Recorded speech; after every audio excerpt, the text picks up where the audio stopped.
ஒருவனுக்கு மரணம் வருவது முன்னரே தெரிந்தால் அவனுடைய வாழ்நாட்கள் எப்படி இருக்கும் அப்படிங்கிற கதையை இப்போ நம்ம பார்க்கலாம் வாங்க.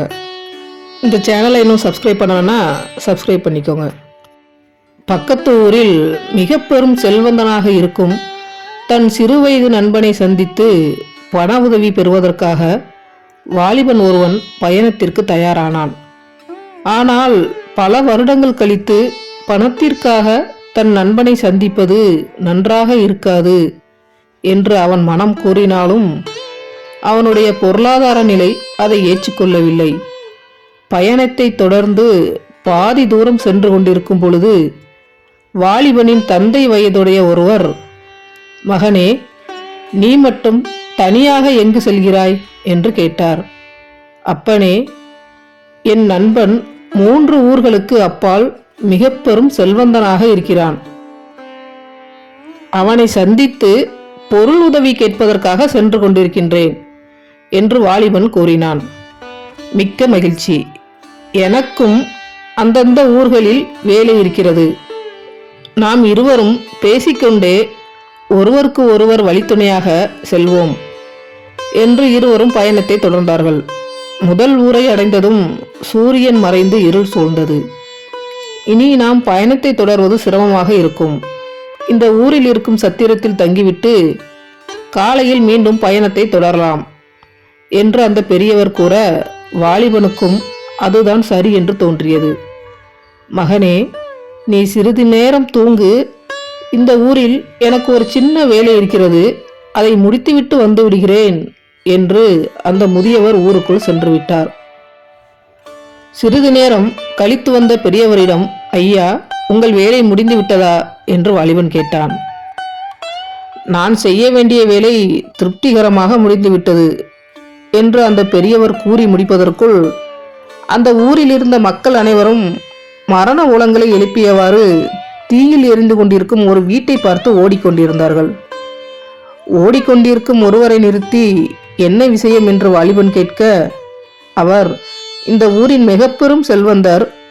திடீரென அவர் வீட்டில் தீ பிடித்து அந்த செல்வந்தரும் அவரது மனைவியும் தீயில் கருகி இறந்து விட்டார்கள் என்று ஓடிக்கொண்டிருந்தவன் பதில் கூறினான். "சகுனமே சரியில்லை. சிரமமாக இருந்தாலும் பயணத்தை தொடர்வதுதான் நல்லது.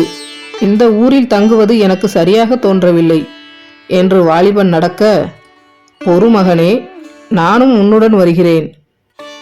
இரவில் நீ ஒருவன் தனியாக பயணிப்பது அவ்வளவு நல்லதல்ல" என்று அந்த பெரியவரும் சேர்ந்து பயணத்தை தொடர்ந்தார். இரவு முழுவதும் நடந்து மறுநாள் காலை 2வது ஊரை அடைந்தார்கள்.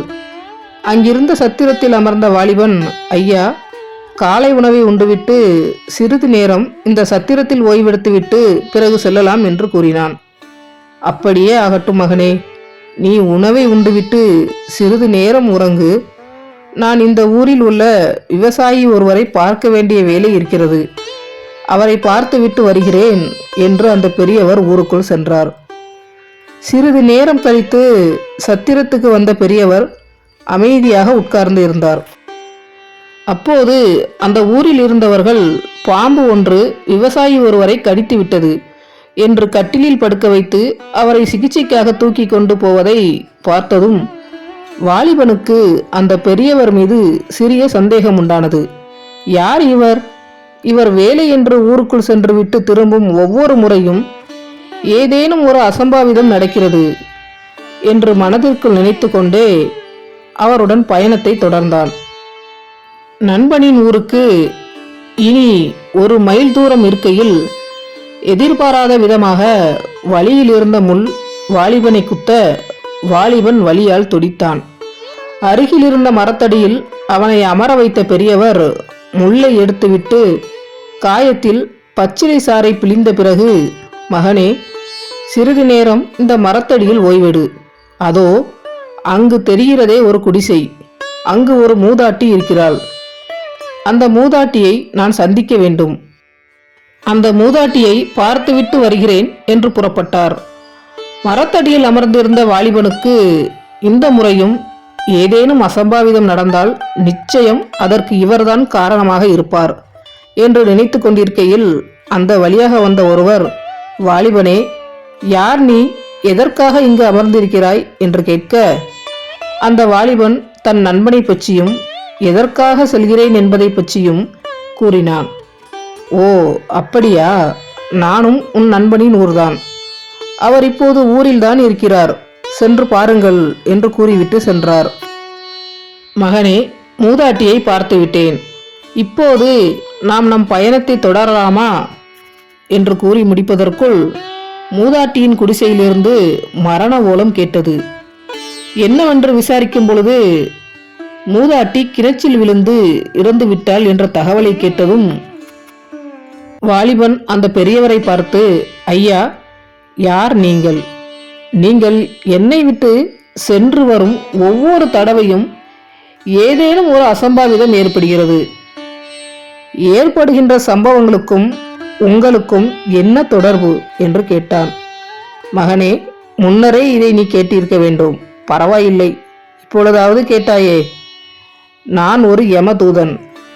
யமதர்மனின் கணக்குப்படி பூமியில் வாழ்க்கை முடிந்தவர்களின் உயிரை எடுத்து கொண்டு வருகிறேன் என்று யமதூதன் கூற, வாலிபன் நம்ப முடியாமல் அவரையே பார்த்து கொண்டிருந்தான். அப்படியென்றால் அடுத்து யார் உயிரை எடுக்கப் போகிறாய் என்று வாலிபன் கேட்க, அடுத்து நீ சந்திக்க சென்று கொண்டிருக்கும் உன் நண்பனின் உயிரைத்தான் எடுக்கப் போகிறேன். இதில் ஆச்சரியம் என்னவென்றால், நீ எப்போது அவனை நேருக்கு சந்திக்கிறாயோ அப்போதுதான் உன் நண்பனுக்கு மரணம் என்று விதி எழுதப்பட்டுள்ளது என்று யமதூதன் கூறியதும் வாலிபன் அதிர்ச்சி அடைந்தான். இல்லை, என்னை சந்திப்பதால் என் நண்பனின் உயிர் போகுமென்றால் இந்த சந்திப்பு நிச்சயம் நடக்கக்கூடாது என பயணத்தை இத்துடன் முடித்துக்கொண்டு வந்த வழியே திரும்ப முடிவெடுத்தான். இதை உணர்ந்து கொண்ட யமதூதன், மகனே, விதி வலியது. நீ உன் நண்பனை சந்திக்காமல் செல்ல நினைக்கிறாய். ஆனால் இப்போதுதான் விதி தன் விளையாட்டை ஆரம்பித்திருக்கிறது. உன் நண்பனின் உயிர் எப்படி உன்னால் பிரிய போகிறது என்பதை நீ உன் கண்களால் பார்ப்பாய் என்று கூறிவிட்டு யமதூதன் மறைந்து விட்டார். என் மனதில் உள்ளதை சரியாக சொல்லிவிட்டார். அப்படியென்றால் உண்மையில் இவர் யமதூதன் தான். நான் உடனே இங்கிருந்து புறப்பட வேண்டும் என்று வேக வேகமாக வந்த வழியில் நடக்க ஆரம்பித்தான். அப்போது தொலைவில் தன் நண்பன் தன் பெயரை கூறி அழைப்பதை கேட்டு வாலிபன் அதிர்ச்சி அடைந்தான். என் ஊர்க்காரர் நீ என்னை சந்திக்க வந்து கொண்டிருப்பதாக கூறினார். ஆனால் நீ ஏன் என்னை சந்திக்காமல் வந்த வழியே செல்கிறாய் என்று நண்பன் தொலைவிலிருந்தே கேட்டுக்கொண்டே வர, நண்பா, நான் இன்னொரு நாள் உன்னை வந்து சந்திக்கிறேன். இப்போது நீ என்னை பார்க்க வேண்டாம், உடனே திரும்பி போ என்று சத்தமாக கத்தினான். ஆனால் அவனோ தன் நண்பனை சந்திப்பதில் ஆர்வமாக இருக்க, இனி இவனிடம் பேசி புரிய வைக்க முடியாது என்று பக்கத்தில் இருந்த காட்டிற்குள் சென்று மறைந்து கொள்ள முடிவெடுத்தான். காட்டிற்குள் தவறான பாதையில் தன் நண்பன் செல்வதை பார்த்த செல்வந்தன் அவனின் பின்னால் ஓட வழி தெரியாமல் அங்கிருந்த புதைக்குழியில் வாலிபன் சிக்கிக் கொண்டான். ஏன் வழி தெரியாத காட்டிற்குள் சென்றாய் என்று கோபப்பட்ட செல்வந்தன் அவனை வெளியேற்ற எவ்வளவோ முயற்சி செய்தும் முடியவில்லை. என்னிடம் உதவி என்று வந்தவன் உயிரை இழப்பதா என்று புதைக்குழியில் செல்வந்தன் இறங்கி தன் முழு பலத்தையும் திரட்டி வாலிபனை வெளியே தள்ளினான். இப்போது வாலிபன் தன் நண்பனின் முகத்தை நேருக்கு நேராக பார்க்க, அந்த செல்வந்தனின் உயிர் கொஞ்சம் கொஞ்சமாக புதைக்குழியில் புதைந்து கொண்டிருந்தது. ஐயோ, என் நண்பனின் உயிரை நானே பறித்து விட்டேனே என்று கதறி அழுதான். அப்போது அவனின் முன்னால் தோன்றிய யமதூதன், மகனே, பிறப்பு என்று இருந்தால் நிச்சயம் இறப்பு என்பதும் இருக்கும். இதுதான் உலக நியதி. நீ உன் நண்பனை காப்பாற்ற நினைத்தாய். ஆனால் அவனின் விதி எப்படியோ அப்படியே நடந்தேறியது. இதில் உன் தவறு எதுவுமே இல்லை என்பதை முதலில் புரிந்து கொள் என்று யமதூதன் ஆறுதல் கூறினார். உண்மைதான், பிறப்பு இறப்பு அனைத்தும் அவன் கையில் உள்ளது. அதை யாராலும் மாற்றவோ தடுக்கவோ முடியாது என்பதை புரிந்து கொண்டேன் என்று வாலிபன் கண் கலங்கியபடியே கூறினான். பிறகு யமதூதனை பார்த்து, எல்லோருடைய மரணமும் உங்களுக்கு தெரியுமல்லவா? அப்படியென்றால் என் மரணம் எங்கு எப்படி நடக்கும் என்று கூறுங்கள் என்று வாலிபன் கேட்டான். மகனே, அது தேவ ரகசியம். அதை மனிதர்களுக்கு கூறுவது தவறு. ஆனாலும் நீ பிறப்பு இறப்பை பற்றி சரியான புரிதலுடன் இருக்கிறாய். அதனால் உன்னிடம் கூறுகிறேன். இன்னும் சரியாக 6 மாதம் கழித்து உன் நாட்டில் உன் அரசர் முன்னிலையில் தூக்கிலிடப்பட்டு உனக்கு மரணம் ஏற்படும். இதில் ஆச்சரியம் என்னவென்றால், நீ அந்த தூக்கு தண்டனையை சிரித்த முகத்துடன் ஏற்றுக்கொள்வாய் என்று கூறிவிட்டு யமதூதன் மறைந்தார்.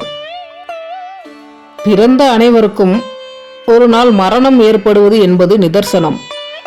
ஆனால் அந்த மரணத்தை யாருமே மகிழ்ச்சியுடன் ஏற்றுக்கொள்ள மாட்டார்கள். அப்படி இருக்க நான் மட்டும் எப்படி சிரித்த முகத்துடன் அதை ஏற்றுக்கொள்வேன் என்று பல குழப்பங்களுடன் இருந்தவன் இதற்கு ஒரு உபாயம் தேட முடிவு செய்தான். தன் நாட்டின் அரசரை சந்தித்த வாலிபன் அந்த 2 நாட்களில் நடந்த எல்லா விஷயங்களையும் விவரமாக கூறினான். அதையெல்லாம் பொறுமையாக கேட்ட அரசர் வாலிபன் தங்குவதற்கு பாதுகாப்பான அறை, அந்த அறையை சுற்றிலும் இரவு பகல் என்று எந்த நேரமும் பாதுகாக்க காவலாளிகள், 3 வேளையும் அறுசுவை உணவு என்று அனைத்தையும் ஏற்பாடுகள் செய்து கொடுத்தார். அனைத்து ஏற்பாடுகளையும் செய்து கொடுத்துவிட்டு, படை வீரர்களே, அந்த வாலிபன் எந்த உதவி கேட்டாலும் உடனே செய்து கொடுங்கள். ஆனால் அவன் சுதந்திரத்தில் மட்டும் தலையிட வேண்டாம். அவன் எங்கு சென்றாலும் உங்களை அழைத்தால் மட்டுமே செல்லுங்கள். அழைக்கவில்லை என்றால் நீங்கள் செல்ல வேண்டாம் என்று உத்தரவு இட்டான். இப்படியே அந்த வாலிபன் அந்த அறைக்குள் 6 மாதமாக முடங்கி கிடந்தான். இதோ அடுத்த நாள் அவனின் மரண நாள். இறைவனிடம் வேண்டிவிட்டு உறங்க சென்றான். நடு இரவில் திடீரென எழுந்தவன் நடந்து சென்று அந்தப்புறத்தில் மகாராணியின் அறையில் மகாராணியுடன் உறங்கிவிட்டான். இதை பார்த்த அரசருக்கு கடும் கோபம் உண்டானது. இவனுக்கு எவ்வளவு தைரியம் இருந்திருந்தால் மகாராணியின் அறைக்குள் நுழைந்திருப்பான். இவனை பிடித்து தூக்கில் ஏற்றுங்கள் என்று கோபத்தில் கூறிவிட்டான். அரசே, என்னை மன்னித்து விடுங்கள். எனக்கு உறக்கத்தில் நடக்கும் வியாதி இருக்கிறது. அதனால்தான் இந்த தவறு நடந்துவிட்டது. எல்லாம் அறிந்த நீங்களே என்னை தவறாக நினைக்கலாமா என்று மன்னிப்பு கேட்டு கதறினான். கோபம் குறைந்து சூழ்நிலையை புரிந்து கொண்ட அரசர், கொடுத்த தீர்ப்பை மாற்ற முடியாது. இது அரச தர்மம் கிடையாது. இதற்கு ஏதேனும் மாற்று வழி இருந்தால் கூறுங்கள் என்று அமைச்சர்களிடம் அரசன் ஆலோசனை நடத்தினான். அரசே, தூக்கிலிடும் கயிற்றை மாற்றி சிறிய நரம்பாலான கயிற்றை பயன்படுத்தினால் அவனின் எடை தாங்காமல் அந்த கயிறு அறுந்துவிடும். அப்படி செய்தால் தீர்ப்பையும் மீறாமல் அவன் உயிரும் போகாமல் காப்பாற்றி விடலாம் என்று அமைச்சர்கள் கூற, அதையே செயல்படுத்துங்கள் என்று அரசர் உத்தரவிட்டார். தூக்கு மேடையில் அந்த வாலிபனை நிறுத்தி மெல்லிய கயிற்றை அவன் கழுத்தில் மாட்டினார்கள். அதை பார்த்து சிரித்த முகத்துடன் ஏற்றுக்கொண்டு சந்தோஷமாக தூக்கில் தொங்க தயாரானான். அந்த ஒரு நொடி திடீரென காற்று பலமாக வீச, கழுத்தில் சுற்றிய கயிற்றுடன் பக்கவாட்டில் வாலிபன் சரிய அவன் குரல் வளையை கயிறு பதம் பார்த்தது. அவ்வளவுதான். இரத்தம் நிற்காமல் வெளியேற சிறிது நேரத்தில் மரணமடைந்தான். விதி வலியது என்பதை தன் கண்கூடாக பார்த்த அரசர் உறைந்து போய் நின்றார். மரணத்தை முன்கூட்டியே தெரிந்த காரணத்தால் சந்தோஷமாக இருக்க வேண்டிய அந்த 6 மாத காலத்தையும் இழந்து ஒவ்வொரு நிமிடங்களையும் கவலையுடன் கழித்து கடைசியில் மரணத்தை அடைந்தான். ஒருவேளை அவனுக்கு இறக்கும் நாள் தெரியாமல் இருந்திருந்தால் கடைசி நொடி வரை சந்தோஷமாக இருந்திருப்பான் அல்லவா? மரணம் என்பது விடை தெரியாத கேள்வி. அதற்கான விடையை தேடுவதும் தெரிந்து கொள்ள முயற்சி செய்வதும் முட்டாள்தனம். வாழ்க்கையில் வருவதை வரவிலும் போவதை செலவிலும் வைத்துவிட்டு ஒவ்வொரு நாளையும் சந்தோஷமாக கடந்து செல்லுங்கள். ஒன்றை மட்டும் எப்போதும் நினைவில் வைத்துக் கொள்ளுங்கள். இறக்கும் நாள் தெரிந்துவிட்டால் வாழும் நாட்கள் நரகமாகிவிடும். மரணத்தின் அர்த்தங்களை விவரிக்கும் இந்த அற்புத கதை உங்களுக்கு பிடிச்சிருந்தா சப்ஸ்கிரைப் பண்ணிட்டு லைக் பண்ணுங்கள். நான் போடுற வீடியோக்களை உடனுக்குடன் பார்க்குறதுக்கு பெல் பட்டனை கிளிக் பண்ணுங்கள். நன்றி, வணக்கம்.